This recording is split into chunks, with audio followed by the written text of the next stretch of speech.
அப்படித்தானே ஒரு அரசாங்கம் யோசிக்கணும். ஆனா அப்படி செய்யலையே. ஏன் செய்யல? ஏன்னா இந்த விமான நிலையத்தையும் தாண்டி இந்த திட்டத்துல அவங்களுக்கு ஏதோ ஒரு லாபம் இருக்குது.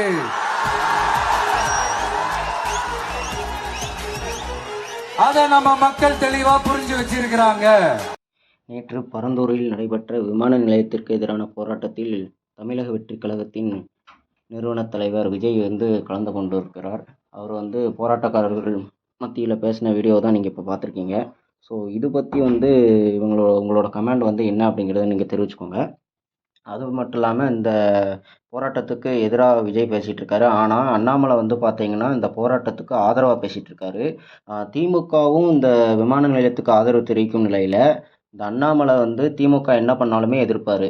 ஆனால் இந்த விஷயத்தில் விஜய் மீது ஒரு தாக்குதல் இது பண்ணியிருக்காரு. அதாவது என்ன அப்படின்னா, நீங்கள் இப்போ விமான நிலையம் வைக்கிறதுக்கு இடம் இந்த இடம் சரியில்லை அப்படிங்கன்னா நீங்கள் ஒரு இடம் சொல்லுங்கள் அப்படிங்கிற மாதிரி சொல்லி கண்டனம் தெரிவிச்சிருக்காரு.